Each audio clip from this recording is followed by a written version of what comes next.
Hey, what's up? It's Doug Cunnington here from Niche Site Project. I'm going to show you some of the equipment that I use to shoot these videos.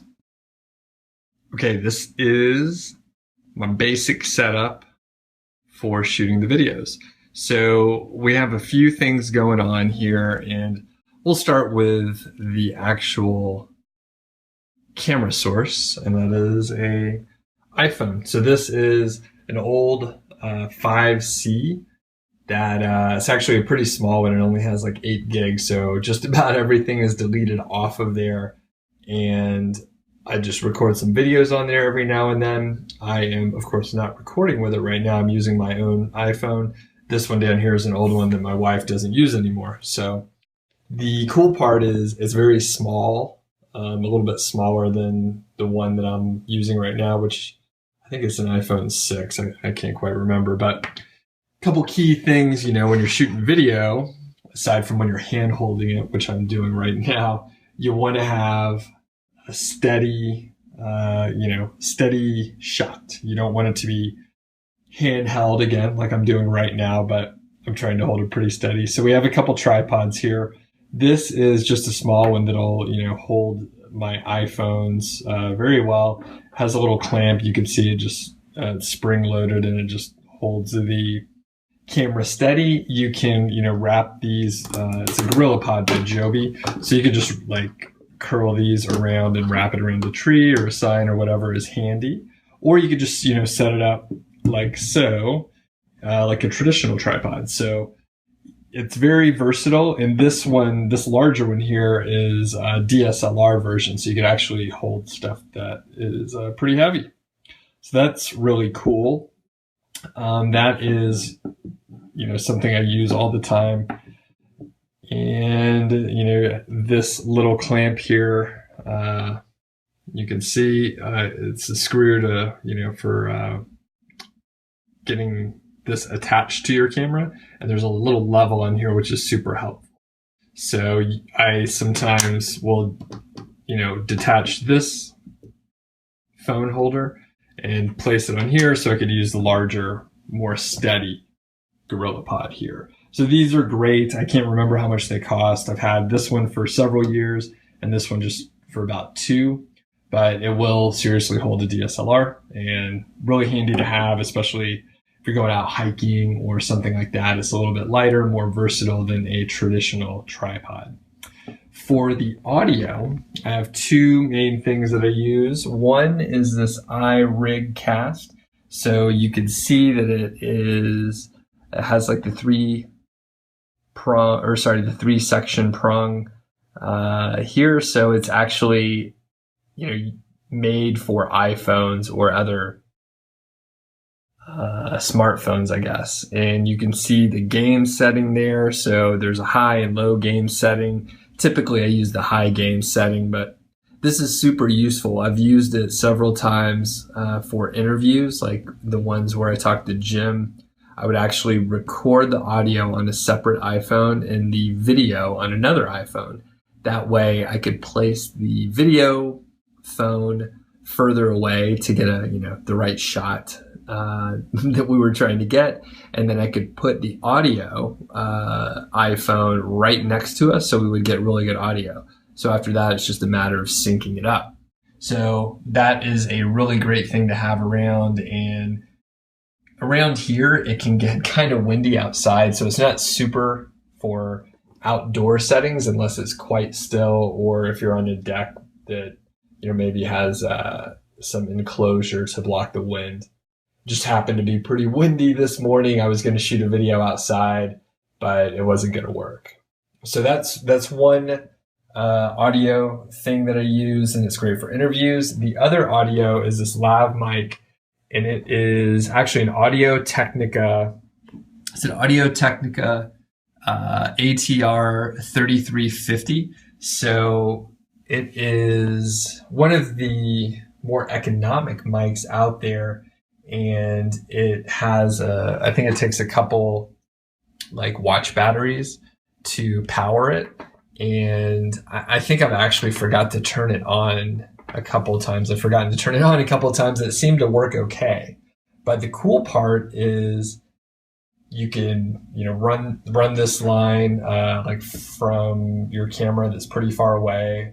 This is obviously a long wire here, and then place the lav mic on your collar or somewhere on your clothing. So it's rather inconspicuous. And I mean, it's what, a pro video, if you watch the news, they're using lav mics because they work well. Additionally, you can use this on a DSLR, which I'm going to show you my DSLR in a second, but the audio is great. It's very, it's plenty loud. And in fact, I've been doing a few YouTube live sessions and people are telling me they can't hear me very well. I didn't use a microphone, so I'm probably going to need to start using this lav mic just because it works so well. Additionally, I even use it on webinars that I do. So I've been doing weekly webinars. If you haven't checked any of those out, I usually just cover like some internet marketing stuff or something around niche sites typically. But I use this mic for those sessions because it picks up the audio so well. And, most of the time I don't need to hear anything on a webinar. I just need other people to hear me. So this is the setup that I use. It's pretty cool. And again, it has the 3-section prong there, which you can see. So it is, designed and made for smartphones. So let's take a look at the DSLR setup next. Now we're looking at the DSLR setup, and pretty simple. I have an old Canon T2i, so it's about 6 or so years old right now. I've had it for a while. It's been all around the world and it still works well. The camera body has been beaten up quite a bit, but it still works fine and there's no issues with it. So, the key with really a DSLR setup is the lenses. So it's all about the lenses. I just have a couple here that I want to show you. First I guess I'll start here, is a 10 to 18 millimeter. And it's this is a all Canon setup, of course. So it's a 10 to 18 millimeter sort of ultra wide angle. It has a image stabilizer capability and autofocus, of course. And I haven't used it a ton on like YouTube videos recently, but I plan on, using it more often in a setting like I'm in right now, which is a bedroom converted into an office. A super wide angle is sort of convenient to use. And the lens here that's on the camera is one of those, sorry about the brightness. It is a 24 millimeter and it's super small. You can see how tiny it is. Super small, super light. And it is, I think the aperture is 2.8. Really a sharp lens, and one of my favorites because it's so damn light and small. So just for shooting pictures and just snapshots around, it's a fun one to use because it's so small and light. And then for video, it's great because it's a little on the wider side. I think if you convert that over to I don't know how they phrase it. With these new digital cameras, it's like 1.5 times the actual millimeter size. So that would be about a 36 millimeter if you convert it back to old film days. Hopefully I did the math right on that. But you end up with a reasonably wide angle, but nothing too crazy. The one thing with this lens is it's so wide that it can, look a little funny if you're in the wrong part of the frame. But it worked great. I actually used the 24 to shoot all of my video course, 5-figure niche site, and it worked great. Sharp images. It's fast enough to use, inside, indoors, which I shot all that stuff indoors. And I just set up the camera. I have my small light kit that I'll show you in a second. So I just have my lighting and it worked great. And I just, set it up on a tripod. It didn't move it, locked in the focus and just shot everything. So this is a DSLR setup. And, it may be pretty close to the time where I need to upgrade this body, this camera body, just because it's you know, it's a little old at this point.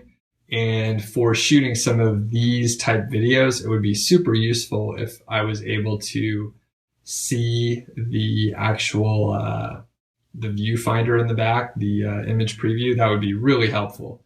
So I may look into that, but turns out iPhones and smartphones are really awesome to shoot video with. So that's what I'm shooting this with right now.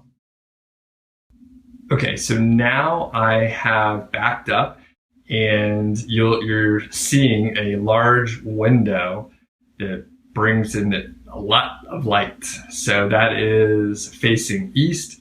And in the morning, you know, it happens to be an overcast day. It's a little snowy out there right now, but on an overcast day, it brings in a tremendous amount of light. And on a sunny day, I have to, you know, pull the blinds down and sort of diffuse the light even more. So that's one of my main light sources, natural light. And, you know, if you can get some natural light when you're shooting video, like that'll make all the difference. So I wanted to show you the, you know, this 100 watts little shop light. So I mean, the budget was tight when I was pulling this system together. So this is literally the cheapest, you know, light that you can get. The bad part is there's no diffuser, and I should, you know, if I'm shooting a lot of these videos, I should probably invest in a small light kit that you could buy on Amazon for under $100. And it, you know, it comes with essentially like a white diffusing, I don't know if it's paper or cloth, but there is a white diffuser in front of the light. So you end up with a softer light. The problem with this is it can come off a little harsh. So you have to make sure either you're far away from your background or that the light is far enough away or shining in a direction so that it won't create a shadow behind me. I don't always take care of that properly, but you know, this is what I came up with. And you know, these bulbs are pretty cheap. And I think I was able to, you know, pull this together for about, it was probably like $15 or $20. And I have seen a couple YouTube videos where a person will buy several of these shop light kits, and then they will take off this shield here and get a splitter, and they'll put, say, like 4 of them together and get maybe not 100 watt, maybe they got like 120 watt bulbs. And they are, you know, tremendously bright. When you put them in series together, you end up with, you know, what is pretty close to one of those light kits that are made specifically for shooting video. So this is pretty much my setup here. Super simple. And, you know, actually right now it's a good comparison. You can see I don't have the light on, of course. So this is all natural light shining in here. So, you know, the natural light's pretty decent. And when you're shooting on an iPhone or some other, you know, a high quality phone, you get pretty good video. So there's no reason to have to get a DSLR, but if you happen to have one, it would be worthwhile. So, oh, one last thing. I did use this mic on my DSLR when I shot the video. That works fine. And in fact, the audio was a little high, so I had to experiment and move the mic down from, you know, near my lapel area, my collar area, down to, you know, lower, about around my stomach, actually. I mean, the audio was pretty good. I'm not a particularly loud talker, but the audio was really good in the room that I was shooting in, which is just a bedroom like this, an office like this. So these mics work really well, and that's a key thing to just make sure the audio is clean. So, all right, hope you enjoyed the video. If you found it interesting, I encourage you to consider subscribing to the channel. I would really appreciate it. If you're new to internet marketing, you should definitely check out my blog, Niche Site Project, where I focus on Amazon affiliate websites and applying project management ideas to build an online business. Thanks.